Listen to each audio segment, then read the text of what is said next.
Soekarno, persembahan dari SMA Negeri 1 Tabanan.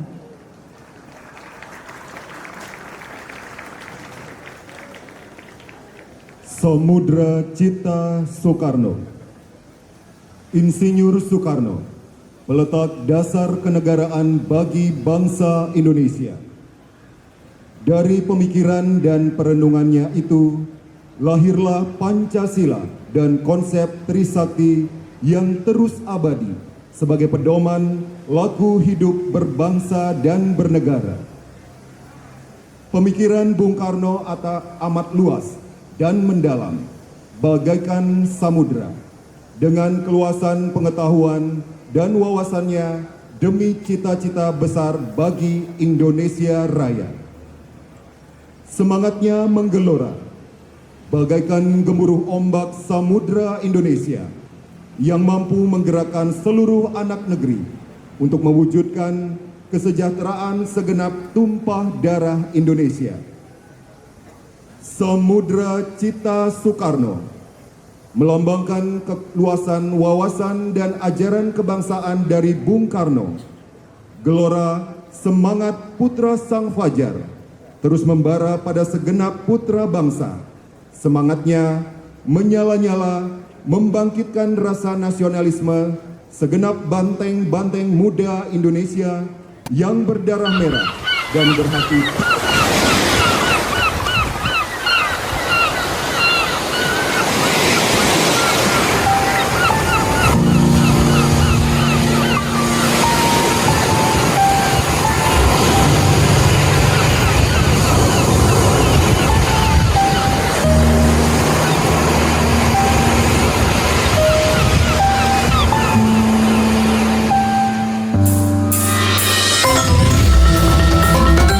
Samudra Cita Soekarno. Indonesia, negeri pertiwi yang membentang di keluasannya Samudra Indonesia. Di sana membentang kekayaan alam, bagaikan permadani yang menghiasi khatulistiwa. Kekayaan alam Indonesia yang melimpah menjadi mutu manikam pertiwi Nusantara Agung. Dengan berbagai kekayaan pusparagam budayanya menyebabkan indahnya bumi pertiwi Nusantara Agung.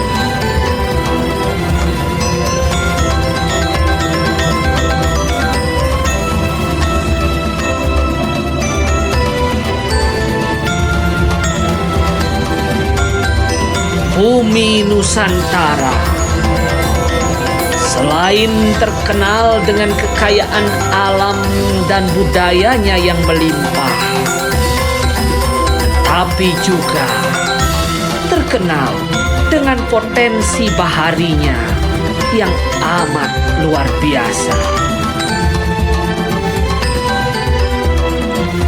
Sejak dahulu, Indonesia dikenal sebagai bumi bahari.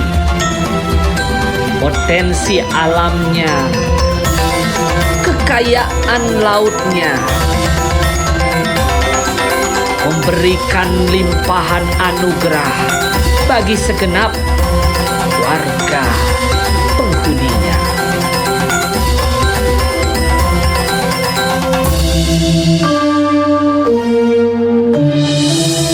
Kehidupan rakyat di tepi pantai Nusantara, para masyarakat bahari selain mengandalkan potensi alam yang melimpah itu, namun semangat jiwa gotong royong daripada seluruh rakyatnya amatlah tinggi. seakan menambah indahnya panorama alam Nusantara. Laki perempuan dengan semangat gotong royong mengolah segenap kekayaan alam Nusantara, mengolah segenap potensi laut dan bahari Indonesia untuk kesejahteraan dan kemakmuran rakyat. Itulah kekayaan alam Nusantara Agung yang memberi warna keindahan di bumi Nusantara. Walaupun demikian, rakyat belum bisa menikmati seutuhnya kekayaan itu karena rongrongan dan kecaman dari para penjajah juga mengintai dan menjadi bayang-bayang kelam di tengah hiruk pikuk masyarakat Nusantara mengolah alam dan kekayaan budayanya.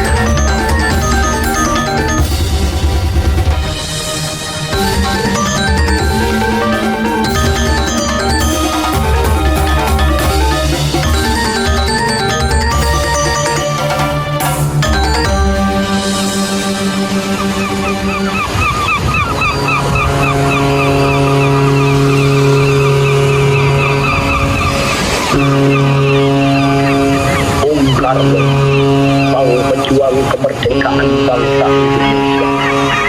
Bung Karno dengan lantang berteriak merdeka, menentang segala perbudakan dan penjajahan di muka bumi. Karena Bung Karno tidak mau berkompromi dengan Belanda, tidak mau bekerja sama dan mengikuti kehendak Belanda itu untuk menguasai wilayah Nusantara. Alih-alih menerima tawaran itu, Bung Karno malah terus menggelorakan perjuangan untuk mencapai Indonesia merdeka. Belanda pun geram dan menganggap Bung Karno adalah ancaman. Hingga akhirnya pada tahun 1934, Bung Karno diasingkan ke kota Ende di Pulau Flores. Selama di pengasingan, Bung Karno tiada pernah sedih, apalagi berputus asa. Bung Karno terus menggelorakan semangat kemerdekaan itu. Saudara-saudaraku, mari kita bergotong royong, bantu binantu, amal semua buat semua, bergerak bersama untuk Indonesia merdeka. Setuju saudara-saudaraku? Setuju Pak, setuju. Beta ikut berjuang untuk Indonesia merdeka Pak. Merdeka, merdeka.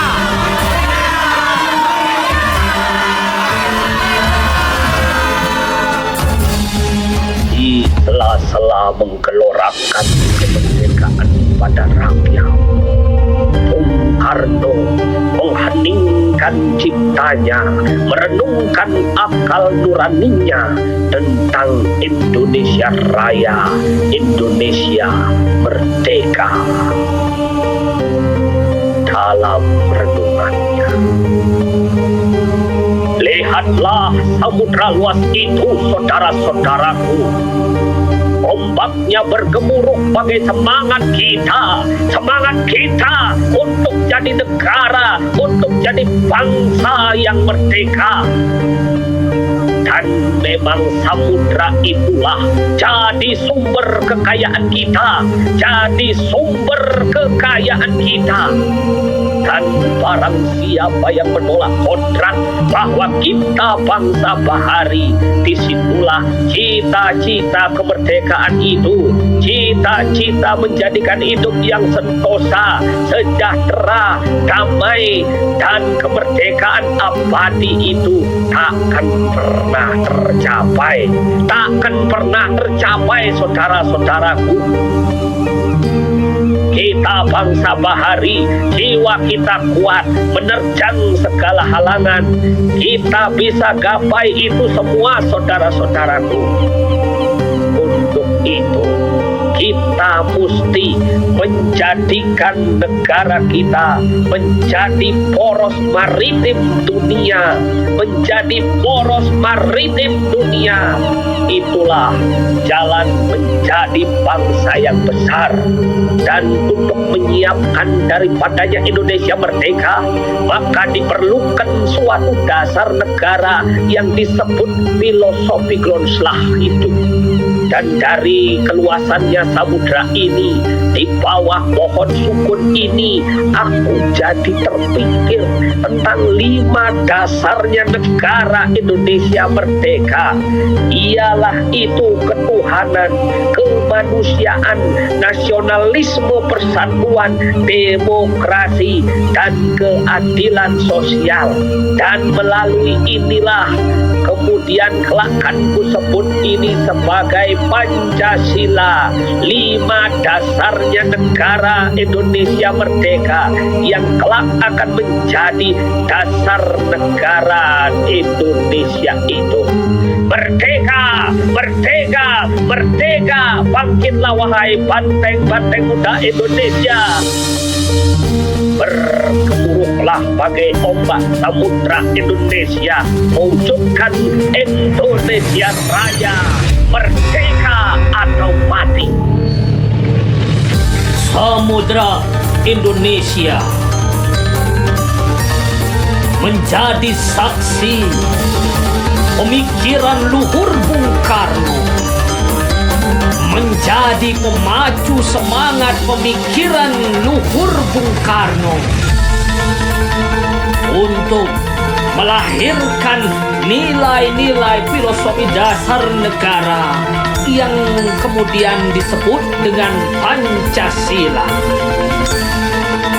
Sang Garuda membentangkan sayapnya di keluasan Dirgantara Nusantara, menjadi penuntun bintang penyelamat, mengawal nilai-nilai luhur Pancasila yang digali oleh Bung Karno dari keluhuran dan kemuliaan budaya Nusantara.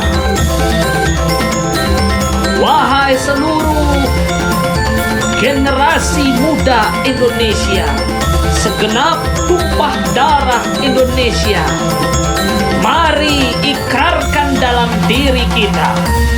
Kita teruskan nilai-nilai luhur Pancasila itu yang digali oleh Paduka Yang Mulia Bung Karno. Kita tanamkan dalam hati dan kita amalkan dalam kehidupan kita sehari-hari. Kibarkanlah merah putih itu di hatimu. Jagalah semangat Pancasila itu agar terus abadi sepanjang masa.